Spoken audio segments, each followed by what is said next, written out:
legs go back, his energy is redirected downward instead of into me. Notice how even when I land, I keep my arms tucked under his body for control. To get back to my feet from the sprawl control position, I pull my arms out from underneath his body and place my left hand on the back of his head. By pushing down into his head, I can prevent him from redirecting his energy forward. Remember, where the head goes, the body follows. From there, I pop back up to my feet. Driving your hips to the mat as you sprawl your legs back is very important because it prevents your opponent from latching onto your legs and redirects his forward energy into the ground. If you keep your hips forward when you go down and your opponent is an explosive wrestler, he will be able to latch onto your legs, draw them into his body, and then score the takedown.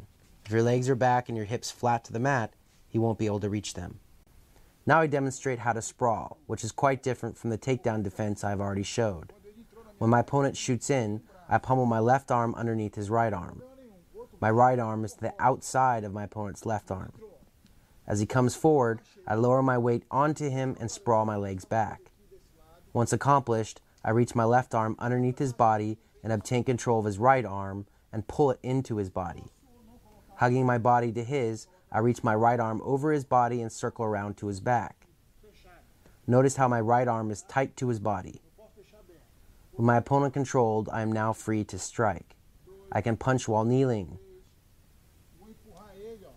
Or I can come up, keep my hands on my opponent to hold him down, and kick to his midsection. To cause the most damage, you don't want to kick with the top of your foot. You want to kick with the ball of your foot.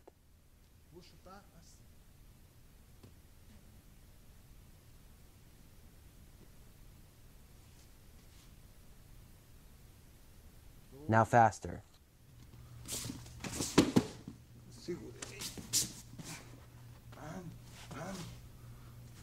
Empurra.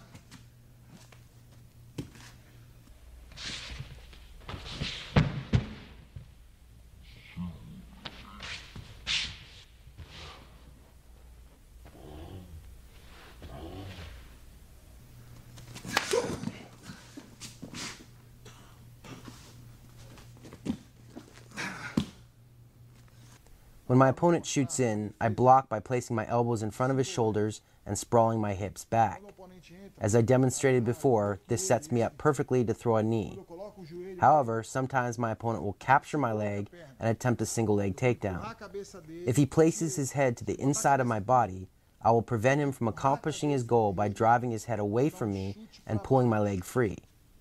Slowly.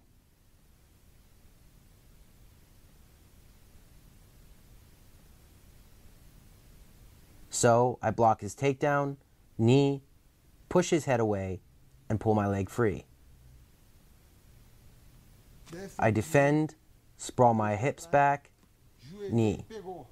He grabs my leg, I push his head down, and pull my leg free. A little faster now.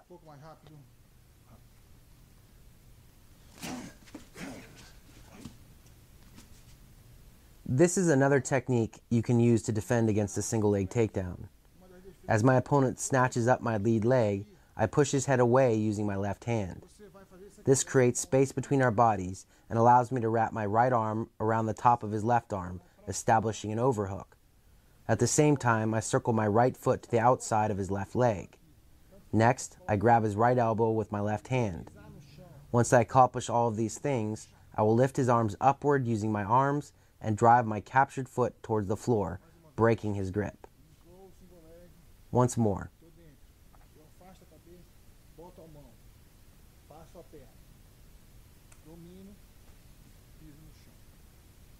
Opponent enters, I defend. I press on his head, establish an overhook, grab his elbow, lift his arms upward, and drive my foot toward the floor. My opponent grabs the single. I establish an overhook with my right arm, circle my right leg to the outside of his leg, then I control his elbow, pull his arms upward, and step my foot to the floor.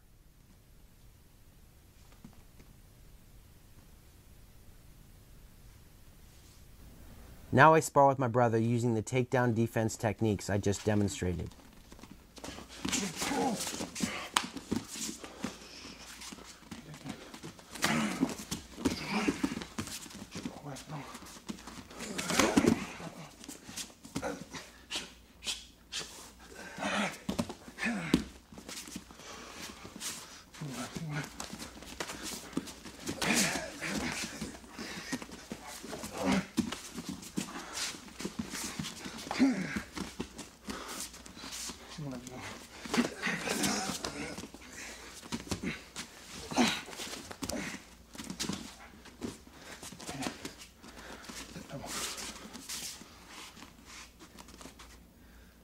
Agora vou explicar pouquinho do quanto é importante. In karate competition, you do not utilize the clinch. No karatê de competição, normalmente. However, in Machida martial arts, our karate, we train the clinch a lot. It is super important to include the clinch in your training because in a real fight where there are few rules, the clinch is very effective for closing the distance and doing damage to your opponent. So I demonstrate several clinch techniques and when they are best applied. If your goal is to strike with punches and kicks, it is best to try to maintain distance. But if you lose that distance, you've got to understand how to establish the clinch and throw knees and elbows. So I highly recommend spending some time with this section. There are many ways to control your opponent in the clinch. You can establish the Muay Thai clinch, which is where you place your elbows in your opponent's chest and cup one hand over the other behind his head. You can also change your grip by cupping your palms together. You can wrap one hand behind your opponent's head and control his far arm by cupping your hand over his biceps. If you have a collar tie and your opponent has a collar tie, you can cup your free hand over his arm for control.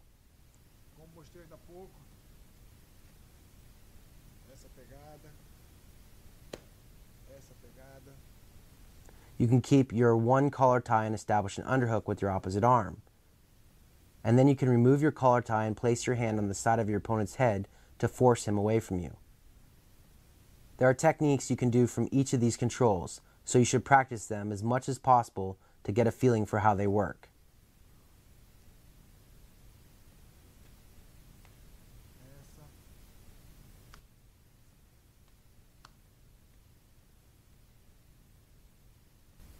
Now I demonstrate how to throw a knee from the Muay Thai clinch. When you establish this position, you can cup your hands around the back of your opponent's neck, or you can cup them higher up on his head. When you do this, you can really pull his head downward. He doesn't have enough strength in his neck to resist the pressure you can apply with your arms. This allows you to drive a knee into his midsection.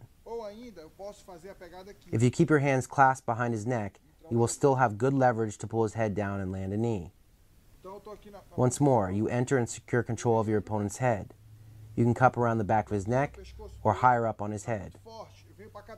When you have control, drive in a knee.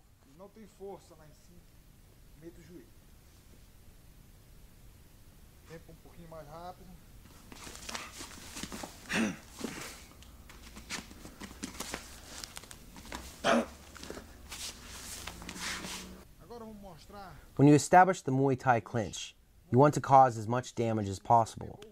So now I demonstrate how to throw a sequence of knee strikes that can score you the knockout. Right after you secure your opponent's head, throw the first knee strike I demonstrated in the previous technique. Next, pull your leg back, switch the positioning of your feet, and throw a knee with your opposite leg. You can keep on going like this until your opponent manages to escape.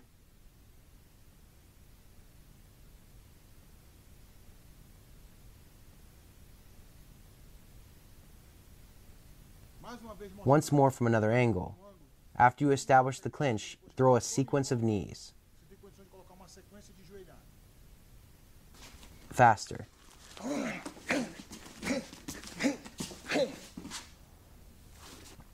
Now I demonstrate how to throw a lateral knee.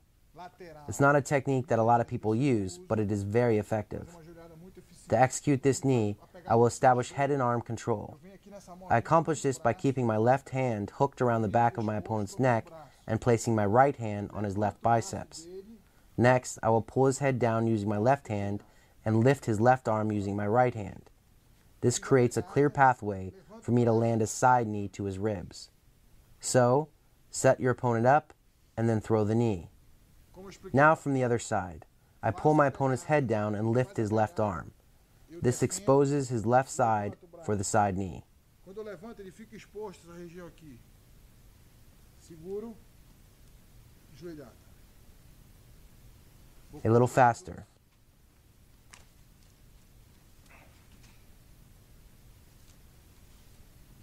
Da pegada de clinch. Now I will demonstrate how to use the Muay Thai clinch to off-balance your opponent.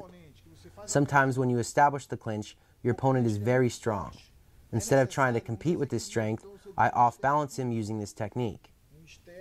So, I step my rear leg forward and to the outside of his lead leg. Next, I circle my opposite leg around and pull on my opponent's head. Notice how this causes him to fall forward and to the side, totally destroying his base.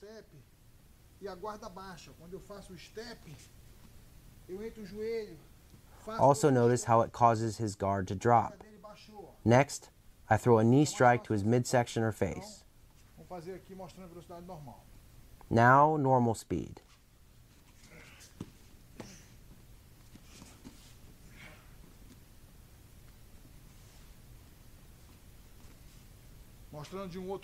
From another angle, I grab him, take a step to the side, throw the knee.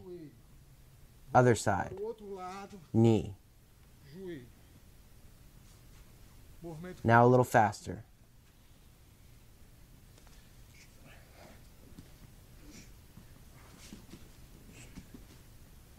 Once more slowly. Remember, where the head goes, the body will follow. So it is very important that you have good control of your opponent's head.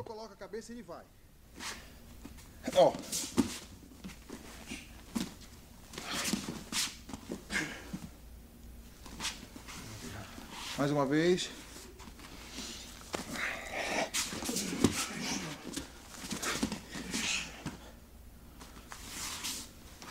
A lot of times when you establish the Muay Thai clinch, your opponent will defend by placing an arm across your throat and pushing you away.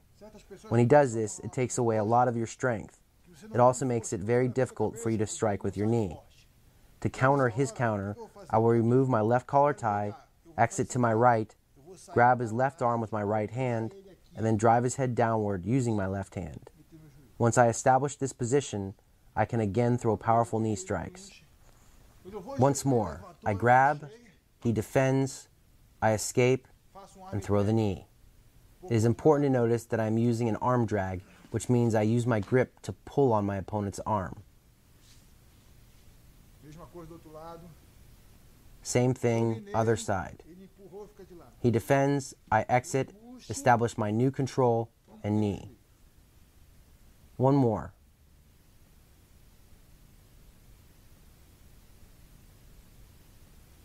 Normal speed. I move to the side and knee.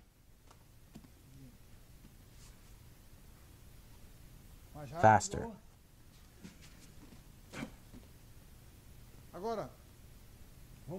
Now I will show a striking combination from head and arm control. So I throw a rear straight knee to my opponent's midsection. Next, I step my right foot forward into the outside of his lead leg. Then I use my left collar tie to pull on his head, and at the same time